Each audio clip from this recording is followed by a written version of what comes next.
शिरपूर जैन येथे अवैध धंदे सुरू असल्याचा भाजप अल्पसंख्याक मोर्चाचा आरोप. 15 ऑगस्टला आंदोलनाचा इशारा. शिरपूर जैन.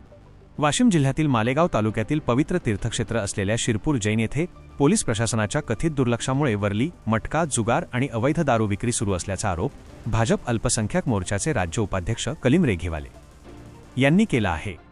या संदर्भात थेट मुख्यमंत्री तथा गृहमंत्री देवेंद्र फडणवीस यांच्याकडे ऑनलाईन तक्रार करण्यात आली असून कारवाई न झाल्यास 15 ऑगस्ट 2026 रोजी वाशिम जिल्हाधिकारी कार्यालयासमोर धरणे आंदोलन करण्याचा आणि पालकमंत्र्यांना घेराव घालण्याचा इशारा देण्यात आला आहे. शिरपूर जैन हे आंतरराष्ट्रीय दर्जाचे पर्यटन क्षेत्र असून येथे देश-विदेशातून हजारो भाविक येतात. अशा पवित्र क्षेत्रात सध्या मोठी बेकायदेशीर आर्थिक उलाढाल सुरू असल्याचा दावा तक्रारीत करण्यात आला आहे.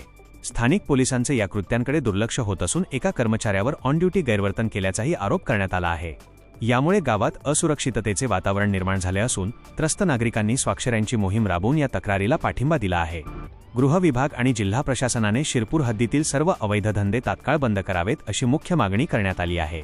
या तक्रारीच्या प्रति जिल्हाधिकारी, पोलीस अधीक्षक, SP आणि संबंधित अधिकाऱ्यांना पाठवण्यात आल्या असून आता प्रशासन यावर काय कायदेशीर पावले उचलणार याकडे जिल्ह्याचे लक्ष लागले आहे.